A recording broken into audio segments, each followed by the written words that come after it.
Yayin da cecekucen da aka shafa makonni ana yi akan kudurorin sabbin dokokin haraji na Najeriya ya lafa, bayan da Majalisar Dattijai ta jingine batun. A wannan bidiyon, za mu yi bayani ne dalla-dalla akan wani bangare mai muhimmanci a game da dokar ta harajin VAT. Wannan bangare kuwa ba komai ba ne, illa yadda gwamnatin tarayya ke kasafta kudaden harajin nan na VAT a tsakanin jihohin ƙasar 36 da Abuja da kuma ƙananan hukumomi. A yanzu da kuma akan sabon tsarin. Ana karɓar haraji ne a matakai uku a Najeriya, wato a matakin ƙaramar hukuma da matakin jiha da kuma matakin gwamnatin tarayya. Amma su waɗannan sabbin dokokin harajin da ake takaddama a kansu sun ta'allaka ne akan harajin da gwamnatin tarayya ke karɓa da kuma rabawa. Da farko dai dukkan jihohin Najeriya 36 da ma babban birnin ta Abuja suna karɓar harajin a madadin gwamnatin tarayya a duk wata ta hanyar hukumar tattara haraji ta ƙasa, wato FIRS, da ke da reshe a kowace jiha. Idan suka kammala tattarawa sai su miƙa wa gwamnatin tarayya domin a yi rabu. To ga yadda rabon yake a yanzu. Alal misali a ce an tara naira biliyan 100, to gwamnatin tarayya tana ɗaukar kashi 15 cikin 100 na kuɗin. Kenan za ta cire biliyan 15 daga jimillar kuɗin. Rabo na biyu kuma sai a cire kashi 50 cikin 100 na biliyan 100 ɗin nan, a baiwa jihohi 36 da babban birnin tarayya, wato naira biliyan 50 kenan a misalce. Sauran kashi 35 ɗin wanda ya kama naira biliyan 35 shine rabon ƙananan hukumomi, inda kamar yadda kowa ya sani akwai 774 a faɗin Najeriya. To yanzu bari mu sake yin nazari dalla-dalla akan batun yadda su kuma jihohi ke rabon kashi 50 ɗinsu. Wannan biliyan 50 ɗin tasu za a fitar da kashi 50 cikin 100, wato biliyan 25 kenan, sai a rabawa jihohi 36 da Abuja daidai wa daida, shi ake kira equality. Ko da a ce wata jihar ita ta kawo kusan rabin kuɗin, wata kuma ta kawo mafi kankanta, to a nan dai raba daidai za a yi. Sai kuma a sake ɗaukar kashi 30 cikin 100 a raba ta, misalin naira biliyan 15 kenan. Wannan karan ba raba daidai za a yi ba, za a raba wa jihohin ne daidai da yawan al'ummominsu. Shi ake kira population, wato jihar da tafi yawan jama'a ita za ta fi samun kaso mai yawa, sai mai bi mata, a haka har a zo kan jihar da duk aka fita yawan mutane. Kuma ko da a ce jihar da tafi karancin jama'a ita ce tafi kawo kuɗi, wacce tafi yawan jama'a kuma ba ta kawo kuɗi da yawa, to a wannan bigiran dai rabon yana ta'allaka ne akan yawan al'ummomin jihohin. Sai ɗaya kashi na ƙarshe, wato kashi 20 cikin 100 na biliyan 50 ɗin jihohi.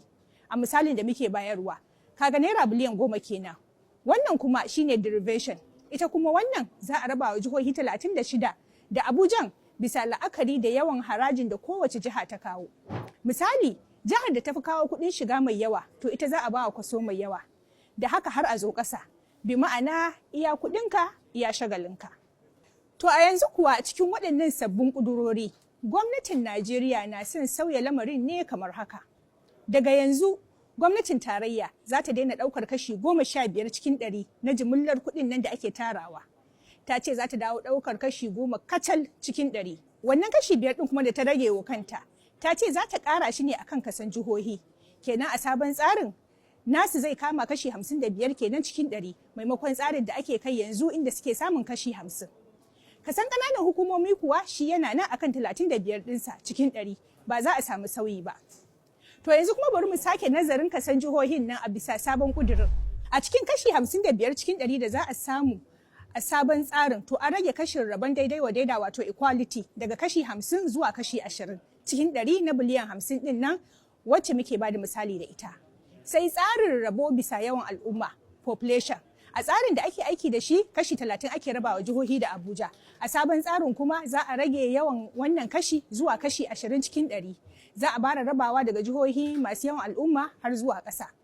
Kashi na ƙarshe, wato derivation, shine wanda za a raba kuɗin la'akari da abin da kowa ya kawo. To a tsarin da ake kai yanzu, a baya dama mun ce kashi 20 ne cikin 100. To sabon ƙudurin kuma zai mayar da shi kashi 60 cikin 100. Iya yawan abin da ka kawo, iya yawan abin da za a baka a wannan sabon tsari. To bari na sake yi muku shi a takaice. A tsarin da ake kai yanzu, gwamnatin tarayya na ɗaukar kashi 15 cikin 100. A sabon tsari za ta koma karɓar kashi 10 cikin 100. Ƙananan hukumomi ana ba su kashi 35 cikin 100. A sabon tsarin ma za su ci gaba da karɓar kashi 35 cikin 100. Sai jihohi, A tsarin da ake kai yanzu ana ba su kashi 50 cikin 100. A sabon tsari za a ƙara musu kashi 5 su dinga karɓar kashi 55 cikin 100. A cikin kashi 50 ɗinsu na yanzu suna ba da kashi 50 cikin 100 a matsayin equality, wato ana raba daidai.